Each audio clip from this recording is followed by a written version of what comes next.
अस्सलाम वालेकुम। मेरा नाम डॉक्टर शफीक चीमा है। मैं diplomat American board of internal medicine और नेफ्रोलॉजी हूँ। मैंने बताना था कि जो मेडिसन किसी ने पूछा इनके साइड इफ़ेक्ट्स क्या हैं। जो डेपाग्लिफ्लोजीन है, एम्पाग्लिफ्लोजीन है, कैनाग्लिफ्लोजीन है, जिसे हम सोडियम ग्लूकोज को ट्रांसपोर्टर इनहिबिटर कहते हैं। ये शुगर की नई दवाइयाँ हैं जिनका मैकेनिज़्म ऑफ एक्शन ये है कि ये पेशाब में ज़्यादा शुगर को खारिज करके तो असर करती हैं। जब पेशाब से ज़्यादा शुगर निकलती है तो आपके जिस्म में शुगर कम रह जाती है, साथ थोड़ा सा पानी भी निकलता है, थोड़ी डिहाइड्रेशन भी हो सकती है, अडीमा स्वेलिंग वगैरह भी कम होती है, ब्लड प्रेशर भी बेहतर होता है। तो शुगर के लिए बहुत अच्छी हैं, ब्लड प्रेशर को हेल्प करती हैं और सबसे इम्पॉर्टेंट चीज़ है कि किडनी को प्रोटेक्ट करती हैं। कई तरह के मैकेनिज़्म से, कई तरह से ये गुर्दों की भी हिफाजत करती हैं। तो अब ये तो हम बात कर लेते हैं कॉमनली कि ये मेडिसिन जो हैं इनके क्या क्या बेनिफिट्स हैं, कि दिल के लिए अच्छी हैं, हार्ट फेलियर के लिए अच्छी हैं, किडनी के लिए अच्छी हैं, प्रोटीन यूरिया कम करती हैं, बीपी शुगर कंट्रोल करती हैं। लेकिन हमारे पाकिस्तान में ये कल्चर है कि साइड इफ़ेक्ट्स पे बात नहीं होती। काफ़ी दफ़ा डॉक्टर दे देते हैं और साइड इफ़ेक्ट्स नहीं बताते। तो ये बहुत ज़्यादा ब्रांड से आती हैं। अगर एंडग्लिफ्लोजिन से हो, डेपाग्लिफ्लोजिन, एम्पाग्लिफ्लोजिन, तो आपको इन साइड इफ़ेक्ट्स का पता होना चाहिए। इनमें से एक दो साइड इफ़ेक्ट्स तो ऐसे अगर प्रॉपरली आपको ना पता हो या ट्रीटमेंट ना हो तो वो जानलेवा भी हो सकते हैं। फॉर एग्जांपल एक साइड इफ़ेक्ट है फोर्नियर्स गैंग्रीन। वो जो आपके जेनिटल एरियाज़ हैं, जैसे पीनस है, स्क्रोटम है, पेरिनियम है, उनका एक बड़ा बुरा सवियर किस्म का गैंग्रीन हो जाता है, यानी वो टिश्यू डेड हो जाता है। वो डेड टिश्यू अगर ना प्रॉपरली ट्रीट हो, दवाई ना बंद हो, प्रॉपर उसके इन्फेक्शन की ट्रीटमेंट ना हो, कुछ केसेस में सर्जिकल डिब्राइमेंट भी करनी पड़ती है, तो खुदा ना खास्ता डेथ भी हो सकती है। तो ये बहुत सारे लोग हैं, मेरा ख्याल है, जो ये मेडिसिन ले रहे हैं उनको पता ही नहीं होगा। लेकिन अच्छी बात ये कि ये रेयर साइड इफ़ेक्ट है, यानी बहुत कम होता है। लेकिन खुदा ना खास्ता आप भी तो उस एक जो 10,000 में से एक बंदे को ना हो सकते हैं, तो पता तो होना चाहिए। तो जब भी ये प्रिस्क्राइब आपको करें तो डॉक्टर को बताना चाहिए, वरना मैं तो बता ही रहा हूँ।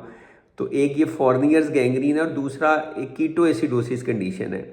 कीटो एसिडोसिस में जिस समय एसिड बहुत ज़्यादा हो जाता है, डिहाइड्रेशन हो सकती है, इन्फेक्शंस हो सकते हैं, ये भी एक सीवियर कंडीशन होती है। यानी ये अजीबोगरीब सी कंडीशन है। इसमें होती है कि आपका ग्लूकोज लेवल भी नॉर्मल रहता है और एसिड भी ज़्यादा हो जाता है। नॉर्मली आपका ग्लूकोज लेवल बहुत ऊपर जाता है, तो वो जो कंडीशन होती है इसे डायबिटिक कीटोसिडोसिस कहते हैं, वो होती है। इसको यूग्लाइसीमिक कीटोसिडोसिस कहते हैं, कि आपका एसिड भी बहुत ज़्यादा हो गया और शुगर भी सही रही है। तो ये ज़्यादा मिसलीडिंग है। इसमें नौजिया हो सकता है, वॉमिटिंग हो सकती है, डिहाइड्रेशन हो सकती है, फीवर हो सकता है। तो आपको इसका भी पता होना चाहिए। इस कंडीशन में भी ये मेडिसिन बंद करनी होती है और कुछ लोग ज़्यादा हाई रिस्क होते हैं जिनमें ये कंडीशन हो सके। तो इसके अलावा जो कॉमनली हम बताते हैं पेशेंट्स को, जो शायद आपको पता ही होगा, कि यूरिन इन्फेक्शन ज़्यादा होता है, फंगल इन्फेक्शन जेनिटल के, और यूरिनरी ट्रैक्ट इन्फेक्शन, पेशाब का इन्फेक्शन। उसकी वजह ये कि पेशाब में शुगर आती है। शुगर या ग्लूकोज जो है ना, वो बैक्टीरिया खाते हैं, उनकी डाइट है, तो वहाँ पे चांसेस हैं कि बैक्टीरिया ज़्यादा ग्रो हों, फंगल इन्फेक्शन ज़्यादा हों। तो यूरिनरी ट्रैक्ट इन्फेक्शन का इलाज करना चाहिए, और अगर किसी में बार बार हो तो फिर ये मेडिसिन चेंज करनी चाहिए। तो यूरिन के इन्फेक्शन का रिस्क बढ़ जाता है। फिर एक और मिस्टेक मैंने देखा है जो डॉक्टर भी करते हैं, अगर पता भी हो इन्हें साइड इफ़ेक्ट का, तो उस पर दे डोंट पे अटेंशन। उसकी वजह ये कि अंदाज़ा नहीं होता। ये मेडिसिन आपका ब्लड प्रेशर भी कम करती हैं और जिस्म से पानी भी निकालती हैं।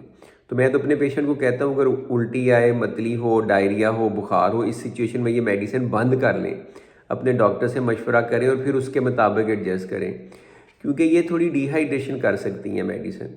क्योंकि इसमें जब शुगर ज़्यादा निकलती है, सोडियम ज़्यादा निकलता है, तो ज़्यादा पानी भी ज़्यादा निकलता है। जब पानी ज़्यादा निकलता है तो सोज कम होती है, ब्लड प्रेशर कम होता है। नॉर्मली तो ये बड़ी अच्छी बात है, लेकिन अगर एक बंदे में ऑलरेडी ऐसी कंडीशन हो जिसमें डिहाइड्रेशन होने का चांस है, इन्फेक्शन है, गैस्ट्रोएंटेराइटिस है, उस सिचुएशन में ये उसको वर्सन कर देंगी। जो मैंने कॉमनली देखा है कि आप डायूरेटिक ले रहे हैं, ब्लड प्रेशर की दवाइयाँ ले रहे हैं, डॉक्टर ने ये साथ ऐड कर दी शुगर के लिए, लेकिन आपके लेसिक्स या डायूरेटिक या ब्लड प्रेशर की मेडिसिन एडजस्ट नहीं की, तो वो साथ उसकी एडजस्टमेंट बड़ी ज़रूरी है। इसके अलावा कुछ और भी थोड़े थोड़े साइड इफ़ेक्ट हैं, कि जैसे स्टडीज़ ने शो किया है कि एलडीएल जो बुरा कोलेस्ट्रॉल थोड़ा बढ़ा देती हैं, या एम्पुटेशन का रिस्क बढ़ता है, वो इतने इंपॉर्टेंट नहीं है। जो सबसे कॉमन आप में देखने में आएगा, आपने इसके बाद ख्याल करना है कि शुगर तो इतना ज़्यादा उसको कम नहीं करती। अगर ब्लड प्रेशर आपका कम हो रहा हो, पेशाब बहुत ज़्यादा आ रहा हो, तो आपने अपनी बाकी मेडिसिन एडजस्ट करनी है। और दूसरा, अगर पेशाब में इन्फेक्शन का कोई भी साइन हो तो फ़ौरन डॉक्टर को बताना है। और सबसे इम्पॉर्टेंट है, अगर जेनिटल रीजन में, पेरिनियम में, जो ज़ेरे नाफ मसल वाली जगह है, पट्ठों वाली जगह है, वहाँ पे अगर आपको कोई पेन या दर्द या रेडनेस महसूस हो तो वो ये बड़ा एक डेंजरस किस्म का गैंग्रीन भी हो सकता है। तो मुझे था कि एक ब्रीफली जो मेडिसिन है, जो सारे हकीम ब्लेम करते हैं जिन दवाइयों के साइड इफ़ेक्ट बड़े हैं, ऑब्वियसली इनके बेनिफिट भी बड़े हैं, तो बेनिफिट को देख के ही हम देते हैं, लेकिन साइड इफ़ेक्ट्स का पता होना चाहिए। साइड इफ़ेक्ट ये चीज़ होती है कि वो हर एक में नहीं होती, कुछ लोगों में होती है। तो आप रिस्क और बेनिफिट दे के असेस करते हैं। अगर किसी दवाई का फ़ायदा ज़्यादा है, कोई साइड इफ़ेक्ट हैं जो आप में हों या ना हों, चांस होता है, पता ज़रूर होना चाहिए। ये ऐसे ही आप गाड़ी ड्राइव करते हैं तो गाड़ी ये एक जगह से दूसरी जगह क्विकली ले जाती है, लेकिन उसमें एक साइड इफ़ेक्ट भी है कि खुदा न खास्ता एक्सीडेंट हो जाए तो आपकी डेथ भी हो सकती है।